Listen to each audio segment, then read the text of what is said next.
Good evening, everybody. I'm Sue Herrera in This Week for Susie Garib. And I'm Tyler Mathisen. Welcome, everybody. Well, we begin tonight with news about an iconic American company, the official restaurant, as it happens, of the Sochi Winter Games, McDonald's. Turns out the new dollar menu isn't helping Mickey D's, at least not much in the U.S., and that weighed on shares of the Dow component today. But things across the globe are looking better. People are ordering up Big Macs in Europe, including in Sochi, and growth in China is strong, a key market for the company. In all, sales rose more than 5% in the Asia-Pacific region, where McDonald's opened its first restaurant in Vietnam today, and where the CEO said he's investing in Asia for the long haul. Whether that be Vietnam, whether that's Malaysia, whether that's Singapore, whether that's South Korea or China, we're investing in these markets for the long term. So we don't expect to just see a tremendous return on that investment year one or year two or three even. Eunice Yoon reports now on McDonald's strategy in China and why getting it right there is so important.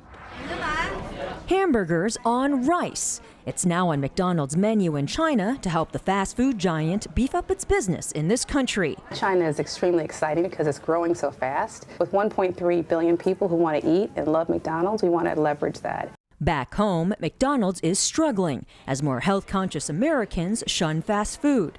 Yet to many Chinese, like Edward Zhang, McDonald's means more than just burgers. It's kind of learning from Western people, not just technology, not just some economy, but lifestyle. So I think McDonald's is kind of modern life for Chinese people, including for me.